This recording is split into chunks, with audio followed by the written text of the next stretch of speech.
Hey there, storytellers. It's Wednesday at 1 p.m. Pacific time, and I am Mary Rose Wood here talking to you live from sunny Southern California. I'm so glad to see you guys here. If you're watching on Facebook, this is the usual instruction. I think most of you know it by now, but go to streamyard.com/Facebook and give permission to show your name. This way, when you leave a comment during this live stream, I'll know who you are. And I do want to remind anybody who's watching either live or on the replay that I want you to join the mailing list at Path of the Storyteller. It is www.pathofthestoryteller.com. That allows me to email you and have special conversations, let you know about special things that are happening, and even make some special offers that are only available to people who are on my email list. So take a minute to do that now or later if you're not already on the mailing list. Okay, opening the comment box to say hello. Hey, Erin, it's great to see you here. Constanza, it's great to see you here. I see a bunch more here who have not yet said hello, but that's okay. You can say hello whenever you feel like it. You know why? Because we're all good people. Even if you don't say hello, I know you're a good person. I'm a good person. We're writers, and that means that we're good people, doesn't it? Or does it? This is a kind of an awkward segue into today's topic, which is, does the process of writing fiction actually make us better people? It's often noted that being enthusiastic readers tends to make people more empathetic, more broad-minded, in a word, better people. But does writing make us better people? Interesting. We're going to discuss that today. And before we do, waving hello to Cynthia, waving hello to Terry. So good to see you. Before we dive into this kind of provocative question of whether writing makes us better people, does it make us worse people? Is that even a thing that we should concern ourselves with? That just occurred to me. We should definitely explore that. I want to introduce myself more fully. I'm Mary Rosewood. I'm an author. I'm best known for my middle grade fiction. The Incorrigible Children of Ashton Place series is near and dear to my heart. That's a 6-book series that I wrote for the middle grade reader, and more recently, Alice's Farm, A Rabbit's Tale. And I also founded Path of the Storyteller, which this mailing list invitation remains in the blue box below me. It's www.pathofthestoryteller.com. If you join that mailing list, what will you find out about? Path of the Storyteller is my own program for training and mentoring writers who are kind of serious about learning how to do this writing fiction thing to the best of their ability, so that the work that they create not only is satisfying to them truly, but is capable of having a real impact on the reader, because at the end of the day, isn't that who we're doing it for? That's a theme I want to return to today as well. So writing is it's not just a hobby to some of us. It's not a trivial pursuit. It's actually quite a meaningful thing that we take quite seriously. And so sometimes on these weekly live streams, we talk about writing craft, we talk about story structure.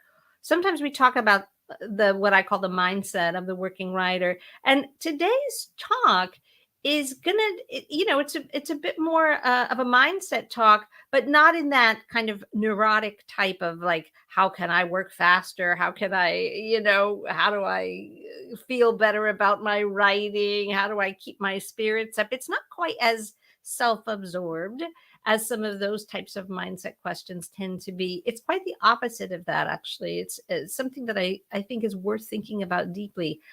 If reading can make us better people, and we can feel free to talk about that in the comments, agree or disagree with that, does writing make us better people? Does it demand that we become better people? If we want to improve our writing, which all of us here want to do, does it even matter what kind of people we are? These are some of the questions that I want to touch upon today. Oh, and Anne's here too. Great to see you here, Anne. I'm glad you could make it live. So if you're here live, as ever, I welcome your participation in the comments. And if you're watching the replay, there's a place right below the video that's a comment section. And I love it if you leave your thoughts, particularly about a topic like this, about which I think much could be said.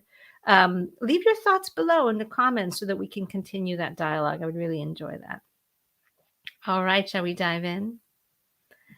Well, first of all, let me start with a comical and difficult truth, which is that really good people write mediocre fiction all the time. There's no direct correlation between the quality of your character and what your like current level of accomplishment as a writer might be. So it's not, this isn't meant to reverse engineer anyone into feeling like, I'm still struggling with point of view. Does that make me a bad person? No. I'm not implying that at all. Good people write mediocre fiction because they're developing, they're learning the craft, they're practicing, right? If I picked up a violin and started to play it now, I would be terrible because I don't know how and I haven't trained and I don't have any practice. It doesn't make me a bad person. It might make me a rank beginner violin player. So those two things don't have anything to do with each other. I think the question that I want to dive into today is a deeper one than that, which is that the actual task of writing really good fiction asks a great deal of us. And the kinds of things that it asks of us are not always purely technical. They have to do with broader questions about what we want to say, how we see the world, how we arrive at what we want to say, and how we frame the impact that we want to have on our readers. Okay. So we want our writing to have an impact on our readers, but what impact does it have on us? Fantastic thing to explore. This is really making my head swim preparing for today.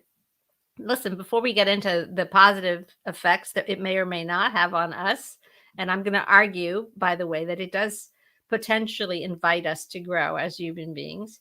Let's be honest about the ways in which being writers maybe makes us less fun to be around. Who hasn't gotten crabby or short-tempered or just grouchy because they're having a moment in terms of their writing practice? I think this is a universal experience. Writing feels very personal, and it has ways of triggering us in a very personal way.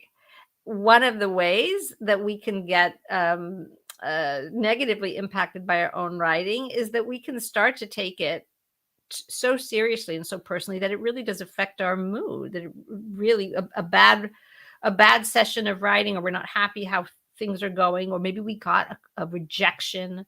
We sent a query letter and we got back some comments that we don't like, and it ruins our mood, and we just become really less fun to be around. So being a writer can make us a little hypersensitive, right? And sensitivity is good, but this kind of reactive sensitivity, when something happens in the outside world and we give it that kind of power over us to just scuttle our mood and turn us into like sort of a tantrumy toddler, that's an effect that writing has on writers sometimes, and I think we can all relate to it. I think that writing can make us a little self-absorbed and a little unavailable to others because it requires us to be quite solitary sometimes.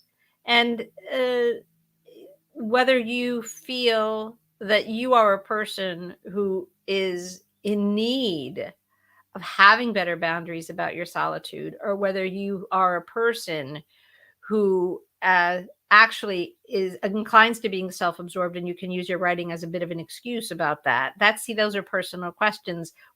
Maybe you're a person, I think like most of us, that pivots back and forth between the two.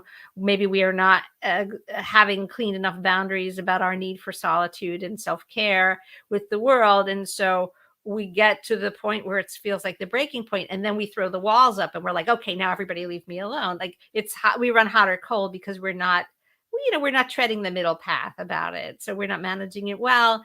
So sometimes we're frustrated because we are not having enough time to attend to our writing. We're too involved in other people's business, and sometimes we refuse to be involved in other people's business, even to the extent that maybe we should be.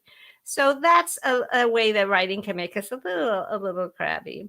And I want to say that there's a kind of a trope, isn't there? When you think about this, all kinds of discussions about whether artists are good people or must be good people or can be good people or whether bad people can make good art. I mean, we have all these cultural discussions all the time. That this is a kind of a trope, that there is a tension between being a good artist and being a pleasant person, and that the traditional cliche about being an artist is that they're sort of tormented and troubled and don't relate well to other people. They're kind of mad geniuses, and we're grateful that they live the unpleasant, lonely lives that they live, because we get their paintings and their novels and their music. We reap the benefits of their genius, but we wouldn't want to trade places with them necessarily, because their lives don't always go so smoothly. So that's a very, very familiar trope about what it means to be an artist. And that's all seems very poetic until you realize that you are one, and that that's you we're talking about. And now we've got to say, well, how is my life going? How is my capacity to relate to other people going? Am I satisfied with how my art is going? And how are all these like competing demands on my attention panning out? Who's winning? Is my art losing, or are the people in my life losing? Am I losing? And is my health losing? Like, who's getting the goodies here? Are we able to kind of find a balance and work it with any sustainability, with any consistency? So we have to look at that trope and say, it's not very glamorous, really, when we start to think of ourselves as artists, as sort of being in that interesting pressure cooker of what it means to create art. So there are ways in which we can say that being an artist, being a writer, can have a negative impact on who we are as people. But I feel that these are kind of superficial things. These have to do with issues of work-life balance that are not exclusive to creating art, are they? Anybody who has a demanding job or has to work two jobs to sustain themselves financially knows how tricky it is in our modern lives to have good work-life balance. It's something that many of us have to continually adjust. So I'm going to push that stuff aside. After acknowledging it, I'm going to push it aside a little bit, because I don't think that those are questions that are exclusive to being a writer. Here's what prompted my fascination with this question of how writing impacts us as people. Here's what prompted it in the first place. I was reading, I'm not quite finished yet, but I'm loving it and feel quite confident to recommend it to you. I'm going to hold it up. A book called A Swim in a Pond in the Rain.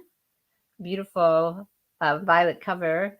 And it's a collection of essays by George Saunders. Now, if anybody is not familiar with George Saunders' work, he is an American writer of fiction. He is best known for his short stories, but he also wrote a novel called Lincoln and the Bardo that was quite acclaimed.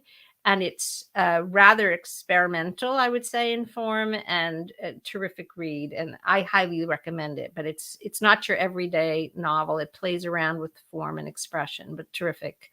And George Saunders is not only an accomplished writer of fiction, but like many of us who've been writing for a long time, he has a deep and long established teaching practice. He's on the faculty, I believe, at the University of Syracuse. He's been teaching there for a long time. And the core of his teaching is to unpack the short fiction of the Russian masters, writers like Tolstoy and Chekhov. And he reads these stories with his students, and they try to look at what works so well in these stories, why these stories are, in his opinion, masterpieces, and what we can learn as writers from really looking closely at these stories. Well, I love a good book about writing craft. I love the Russian novelists and short story writers. And I love George Saunders. So this book was like an automatic buy for me. And it's really, I do highly recommend it. But there's a fantastic anecdote that he shares partway through the book of of when a scholar, a Russian language scholar, actually came to visit his class. And of course, this is an American class, and it's filled with American writing students, and George Saunders himself is an American. So they're reading the stories in English and translated into English. The Russian scholar comes to visit their class, takes the story that they're in the midst of reading and says, well, this is how it goes in Russian, and goes and sort of explains the language and the way it's written in Russian. And Saunders says, as he tells the anecdote in the book, it was fascinating, but it also like basically destroyed the class. Like it destroyed the whole premise of the class for a minute, because here they are trying to parse sort of line by line, like what's happening in this work? Why is it so good? And the scholar comes in and says, well, this is what's happening in Russian. And it was completely different. And so reading it in translation missed a whole layer of meaning that the original Russian text had. And it started to make him as a teacher feel like, what am I doing here? We're sort of looking at something that doesn't exist. We're looking at the translation and trying to extract from it information about how to write. But the translation is, as even a very good translation must be, just a kind of an adaptation of the original. It isn't the original. And so what they were looking at was so partial. It was just so partial. It was not a direct gateway into the mind of the master. And I think that perhaps there was this sort of a fantasy that, yes, we're really learning from Tolstoy, we're really learning from Chekhov. But in fact, they were coming up with stuff that was based on this adaptation of the original. But then the class continues and the exploration of the work continues. And there is a kind of a conclusion that they're getting maybe not everything that they might get from it if they were reading it in the original Russian, but they're getting something really important from it. And here's where I have to sort of applaud this insight and really agree with it, because what happens in that moment is that there's an awareness that the writing is not the point.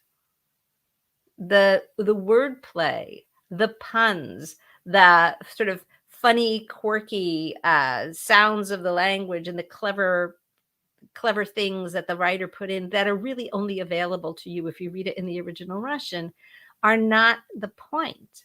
Now, those of you who study with me or have been watching these live streams know how often I say this.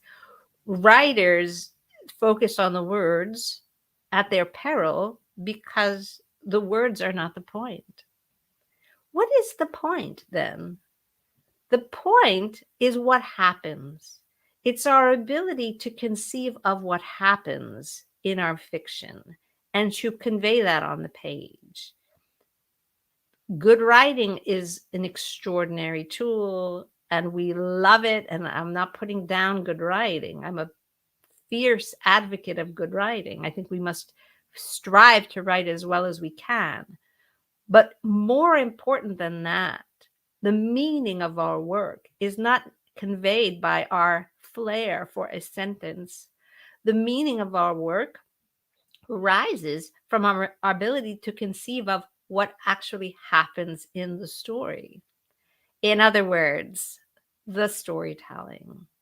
So I love this anecdote because it sort of lays bare that what we actually have to grapple with is what happens. Now, let's loop back to this question of how does this impact us as writers? Well, elsewhere in the book, George Saunders notes that when he himself is writing, that he feels that he likes himself better. The more he works on something, the more he feels that he is improving, that his vision of the world is somehow improving. As he deepens his conception of what happens on the page, he feels himself kind of becoming a better person, like deepening his own capacity. He becomes wiser, right? The more he works to really make good decisions about what happens on the page. And so this to me was the key. These sort of two anecdotes in the book, or two sections of the book, this sort of a kind of comical discovery, like, or I should say reminder, because I'm sure that this is not something that they really needed to discover, but this reminder that it's really what happens on the page where the meaning lives. We can take it, we can translate it into different languages, we can adapt it into different forms, but the meaning of the story will survive if it's embedded in the storytelling, if it's embedded in what happens. And a writer like George Saunders observing that in his own practice, the more he works on his story, the more he feels himself to become like a better version of himself. And then, of course, he stops working and he goes back to his everyday life, and he's back to everyday George. And I thought, this is sort of fantastic, right? And so this is what I've wanted to share with you today, that our capacity to imagine what happens, this is really where we have a kind of a godlike capacity. We're not mere scribblers. We're literally thinking of characters. We're inventing beings, and we're inventing their world, and we're putting them through their lives, the events of their lives. And that is such a vast and profound task that in order to undertake it, we may find that we have to elevate our own state. We have to lift ourselves up a little bit to be worthy of the task. So I have 5 different categories of experience that I feel that is relevant to, and that's what I wanted to share them. I'll share them with you. All right, so in order to write really good fiction, we have to refine our ability not only to make up things, to invent things that happen, but to think through the meaning of what happens. So in order to craft story, we don't just randomly throw events down on the page. We actually have to choose events that have meaning in relation to whatever it is we want to express. So right away, there's an invitation to not look at life as just a stream of unrelated things, but an invitation to say, no, this means something. These events have a meaning. All of a sudden, we become philosophers, right? All of a sudden, we become thinkers in philosophical and spiritual realms. What does it mean? What do these events actually mean? Now, this can invite us to think even beyond philosophical and spiritual questions. It can invite us to look at cultural context. It can invite us to look at historical context. Things have meanings that accrue from all sorts of contextual information. This is true in life, but it is also, and I shouldn't say but, and it is also, therefore, it is also true in the fiction that we invent.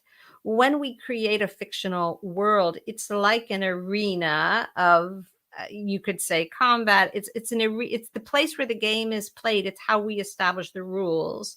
And in order for the events that we put in our fiction, the what happens of it, to have meaning, it has to happen within a context of some agreed upon rules. The reader has to be in on it.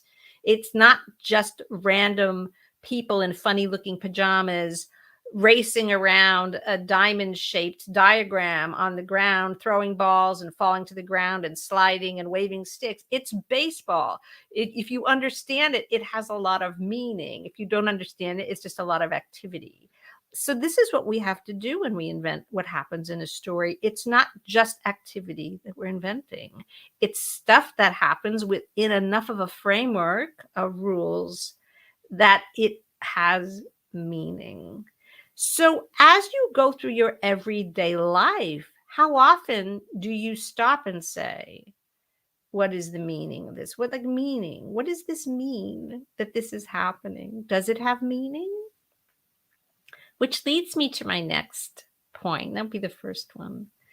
In order to write good fiction, we have to be able to refine our sense of cause and effect. That things don't happen on a blank slate. That everything is, in a sense, a consequence of what happened before. Now, this is something that I often talk to my students about with a visual image of dominoes, of things happening that cause the next thing to happen, that cause the next thing to happen. It's a very useful, if somewhat on the nose, image, because when we are crafting fiction, we always end up with far more material than we need. And we, just like putting a stream of dominoes, laying them on a table, if you put dominoes off to the side, if they're not in the line of action, when the first domino falls, those dominoes are extraneous. They won't be affected. Neither will they fall down, nor will they cause anything else to fall down. In other words, we cut them. Those scenes don't belong in our book. They're not part of the storytelling. They're off to the side. And so we have to learn to be somewhat strict about this. The other reason that we have to learn to be strict about this as writers is that we don't want to have a string of scenes that don't seem to have a cause and effect relationship. They don't have causality built into them. And then we get to the end of the story and we panic and we're like, well, I've got to end it somehow. And so we just end it. But the ending is not the inevitable yet surprising consequence of all that's gone before. It's something we tacked on because we didn't take the time to structure our story along the lines of causality and transformation that we really should be. So if we're not accustomed to thinking of cause and effect as part of our daily relating to the world, when we sit down to work on fiction, we have to start acknowledging that nothing happens in a vacuum. That the person who, was taking so long at the line in the checkout line in the supermarket this morning before us until we got annoyed, there was a reason they were taking so long, right? There was a cause for that. Maybe we don't know the cause. Maybe they just got some disturbing news and they were very discombobulated and confused, and they were sort of barely able to find their, debit card in the purse, and that even the cause of them doing that had a cause, and there we are feeling rushed, and there's a cause for our feeling rushed as well.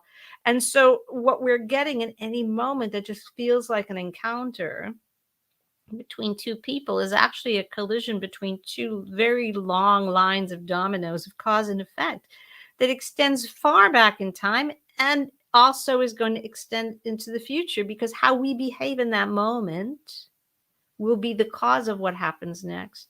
Are we going to be grouchy and mutter under our breath and upset that person further so that then they go out and as a consequence of that, they make another mistake that might have consequences? Are we going to choose to be sympathetic and kind and let them use our coupon card? Like, what are we going to do in that moment that's going to become the cause of the dominoes that follow from that? So if we start to think in terms of cause and effect, because we're writers, we start to see that everywhere. We start to notice that everything has a cause and everything has a consequence, that we are not ever operating on a blank slate, but that we are always sort of stepping into this moving stream. How does that change us as people? When we're writers, we have to think that way. If we hold on to that awareness when we step out into our real life, is that any different than how we typically go about our real life?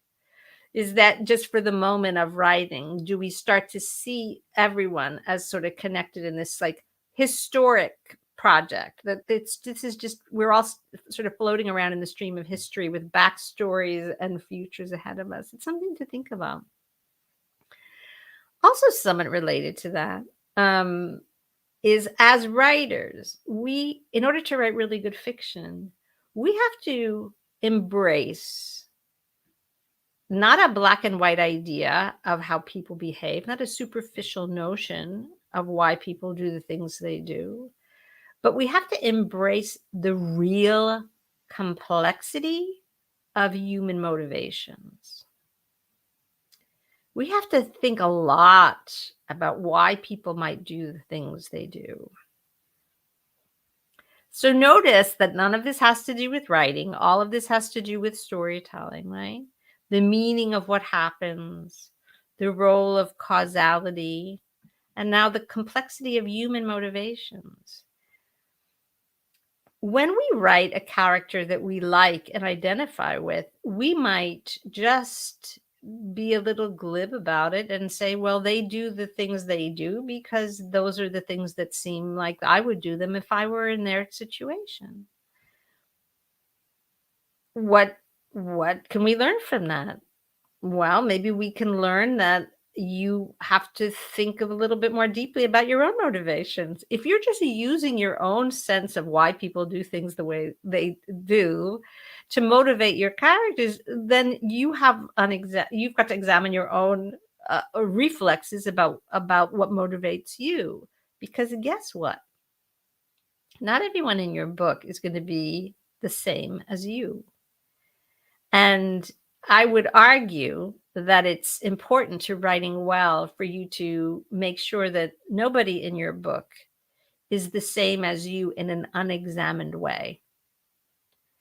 That is a pitfall of a kind of beginning writer who just situates themselves in a sense as the protagonist, even if they change some external details, but they haven't thought past their own humanity enough to really imagine a human being whose inner landscape might differ in substantial ways than their own. But guess what? In order to populate a novel with characters who make sense, you've got to break out of your own unexamined understanding of what motivates people, because other people are motivated by different things than you. It's complex. It's very, very complex to think about all the different frameworks that different people use to make decisions about what to do, use to prioritize what to do. We have in the past on this live stream looked at Maslow's hierarchy of needs, which is a way, it's a really simple and I think very thought-provoking framework for understanding human motivation. So if you haven't seen that talk, you haven't seen that live stream, check it out. It's on the YouTube channel. I'll put a link to it below. But a human being can be motivated by a range of things that are in constant interplay with each other. And yet most of us have a kind of a temperament or personality, if you will, that will make us skew towards certain types of motivations more than others. People who are very anxious and very safety and security minded are always going to be evaluating the pros and cons, the risk versus reward of any decision differently than a person who is motivated by self-actualization, is a little bit indifferent to security and stability, and maybe thrives on novelty, is just a natural risk taker, right? Those two people, given the same set of circumstances, their motivations are going to lead them to draw very different conclusions. And then they will look at each other and they will find themselves in conflict, because one will say, this is clearly the right thing to do. And the other one will say, this is clearly the right thing to do. We don't agree. From these kinds of conflicts, great storytelling can arise. And it's important to think about this, because if you fail to think about the truth that just as in life, the characters in your book will be motivated by a range of forces, you end up with fiction in which one character is right and everybody else is wrong. Like the story kind of decides because you're only inhabiting a single decision-making framework. You haven't done this task of diving into the complexity of human motivation. So in order to write good fiction, we have to, we're sitting there finding ourselves needing to think more deeply, consciously, not in a reflexive, personal way, not what would I do in that situation, but what would this character do? What would a person like this character do? And then guess what? Like, we've got to get in their skin and their way of thinking and imagine what they would do if they were them, because they are them, not if we were them, since they are them. In real life, this can be so challenging. Anybody who's ever tried to reach agreement with someone whose whole decision-making framework is built on a completely different set of concerns and motivations knows how frustrating this can be. It's a bit of a lost art to make these empathetic leaps and understand sometimes that people have arrived at conclusions and opinions that are inarguably correct to them because of where they're coming from in terms of their framework of decision making. We live in a world where if somebody's right, the other person has to be wrong, and it's a social dilemma that we could talk about, over a glass of wine sometime. You could all come into my house and we could have a conversation about it. But in terms of us as writers, we cannot afford to get stuck on this point, because the very nature of fiction is that there's conflict, there's opposition, there are forces of disagreement, there are priorities that don't align. And this is how we give our hero, our protagonist, a landscape full of obstacles. Not that they are right and everyone else they meet is wrong, but that they have a way of being that comes into contact with characters or circumstances that are operating on a different framework, and that creates opposition.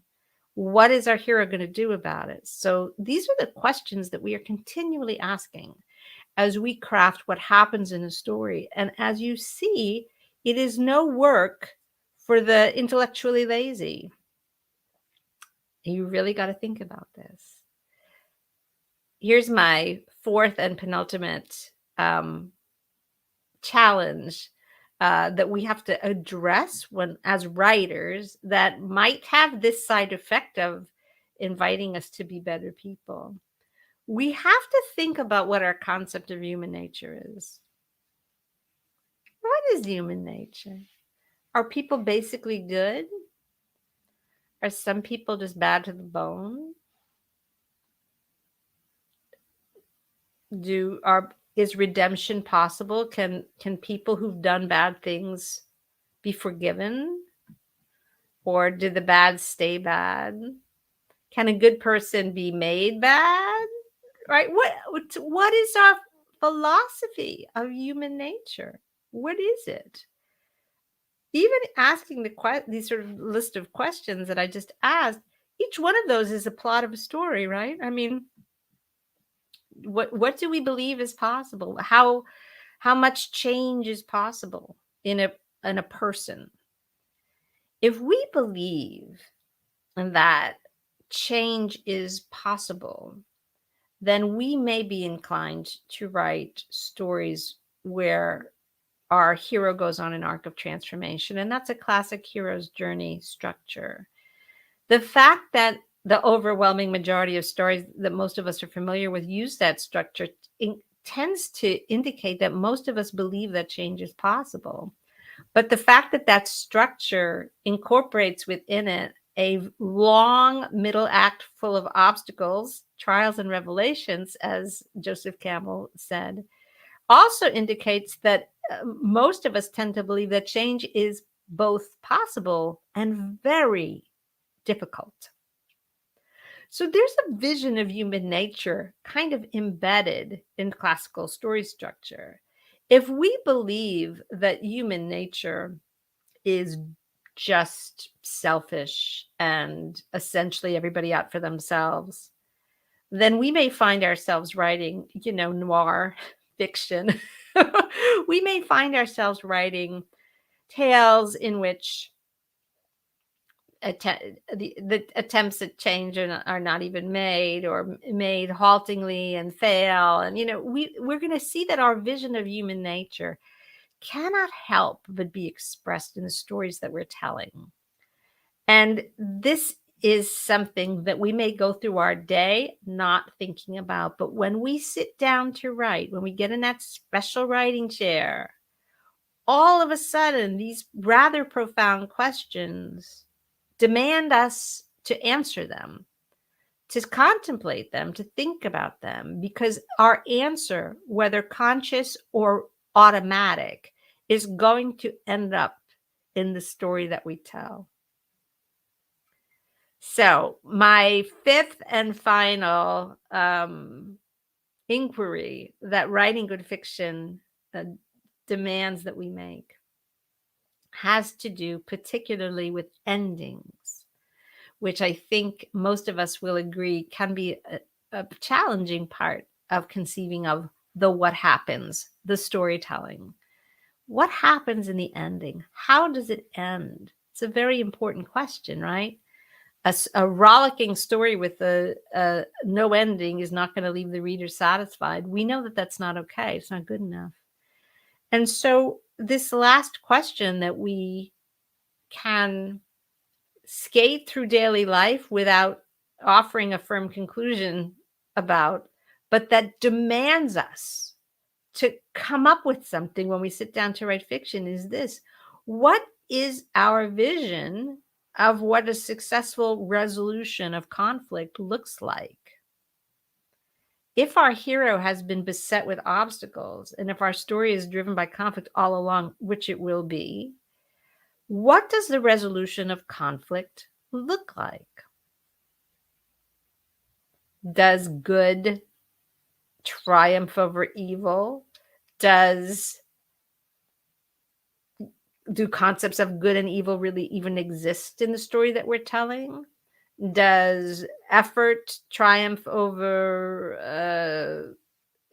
like sort of inherited power structures? Does David conquer Goliath? Does is victory short-lived? Is there a movement from chaos to order, or is there a movement from order to chaos? Like, what happens at the end? How is the resolution achieved? We've got to resolve the story in some fashion. Now, notice I'm not saying, how is justice done?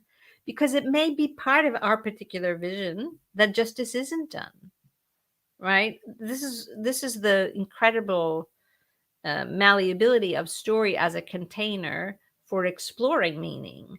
It does not tell us, the fact that we're writing a story does not tell us, well, it's got to have a happy ending. Far from it. You know from your own reading that that's not so. But we have to choose. When we're the writer, we actually have to choose. What does it mean to resolve conflict? Does one side get bored and walk away? That's not so satisfying. Does the experience of the story that we've read so far, the what happens of it, the dominoes falling, create space for some kind of change, so that by the end, the conflict is now seen differently by its participants, and that there's some movement possible, that we can sort of change the power structure? Is it a story about victory and defeat? Is it a story about negotiation? Is it a story about finally getting vengeance on our enemies? Is it a story about achieving peace?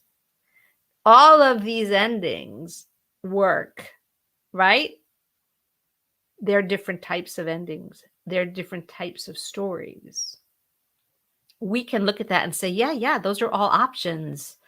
I can think of examples of all of those options of endings, but here's the point. The moral of my story today, my dear storytellers, is that you have to choose. When you're the one writing the story, you have to choose that. And so if you haven't thought about it in your daily life, guess what? You're going to have to think about it when you're coming up with what happens at the end of your story. And so all of a sudden, just look at the invitation to think more deeply, more broadly, more compassionately, with a longer view of cause and effect, perhaps a more historical view. I think that I'm agreeing with George Saunders that the person who sits down in the writing chair, just kind of glibly going about the day on automatic pilot, as we all do, that's just what we all do every day, right? There's no shame in that. But that person is really not up to the task of making many of the key decisions that we have to make when we're crafting a fictional narrative. The person who can make those decisions finds herself saying, okay, but what does it mean that that happened? What is the cause of that happening? What is the effect of the choice that this character might make? How might that effect ripple downstream throughout the whole narrative? Where is the complexity of human motivation that brings these characters in opposition to each other, even though both of them think that they are in the right? It's a lot to think about. What is human nature anyway? Do I believe in what I'm writing? Do I think that the journey that I've set my character on is even feasible? Can this particular character go on this journey of change? Or am I failing to conceive of my character as having the capacity to change? Am I stuck right along with her in a limited way of being, and I can't even imagine how she might change? And therefore, I don't know where to go with my story, because in my mind, if that's the way she is, that's the way she must remain. What is my concept of human nature? And finally, and in a sense, well, I wanted to say most importantly, but they're all important. What does our vision of the resolution of conflict look like? What is it? What do we think? What do we think about it? So, some deep stuff today, right? It's really fun to think about. I want to share, Constanza has a nice quote here. So based on this discussion, Constanza is sharing that, so writing means living in a much more conscious way. Well, so that's what you're gleaning from this, and I think that I agree with you. And I soften it by saying I think, because living in a much more conscious way is easier said than done, right? We can strive for it. And one of the things that I hope this talk invites you to think about is that in your choice to write, to create narratives of your own invention, that there's a part of you that's also choosing to live in a more conscious way, because you won't be able to do the job well without being an open-minded and open-hearted observer of human nature. That you will find yourself being as curious about the ways of thinking and the motives of those you don't agree with as you are with those you do agree with. When things happen, you won't just take them at face value, but you'll say, but why did that happen? And now that that has happened, what is likely to happen next? Right? Those are writer questions. And when you see conflict, you may question that whether or not there's simply one way to resolve it. It may not always be a case of, well, if something bad happens, then obviously somebody bad must have done something bad and must be punished. Like, that's a very facile and common way of processing what it means when something bad happens. If something bad happens and somebody bad did something bad and must be punished, this is a very common belief. But once you start looking at the whys, the complexity of motivations, and maybe looking at some of the mysteries of human nature, is that simple vision of how conflict is resolved going to be sufficient? Are you going to buy it? Are you going to buy it wholeheartedly once you start to look at it the way a writer looks at it? So I appreciate your comment very much, Constanza. I see some interesting comments as well about this question of translation, which I think is interesting. So let me just bring it up. Anne has shared she and her son were talking about translation today, and they were talking about green eggs and ham translated into French, and they had to sacrifice literal translation for rhyme, of course. So if you translate green eggs and ham and you leave out the rhyme, you haven't really translated green eggs and ham, right? So that's something that is even more complex when you've got poetry and you've got that kind of thing.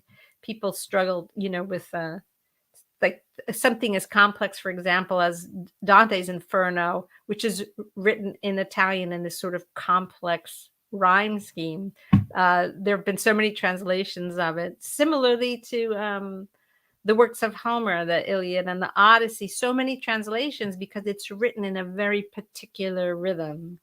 And what do you do? Do you try to capture the imagery of the original, or do you try to go for the rhythm? Even very, very fine translation inevitably must sacrifice something.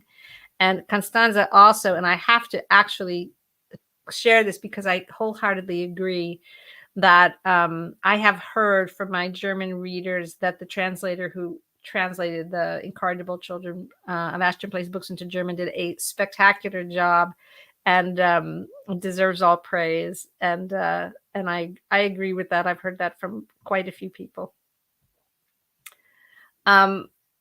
Fantastic. All right, so let me just wrap up about this question, if it is in fact a question of in what ways being writers of fiction might have an impact on who we are, the impact that it has on us, not just on our readers, that it has on us. I started out by saying that it's not so much about the writing, it's about our capacity to invent what happens. But it is true, of course, that part of writing means that we get a chance to polish what we've said. And at the Path of the Storyteller alumni community Storyteller Circle, we were talking not long ago about the French expression, which we will translate into English. So it's a good example here. L'esprit de l'escalier, the spirit of the staircase, literally translated, which is a sophisticated and witty French phrase that means that thing that you think of saying too late. You're in a room, somebody says something, and you've got a witty comeback. At the moment, you can't think of anything to say, but you've got a witty comeback that pops into your head like the minute you leave the room, once you're already up the stairs.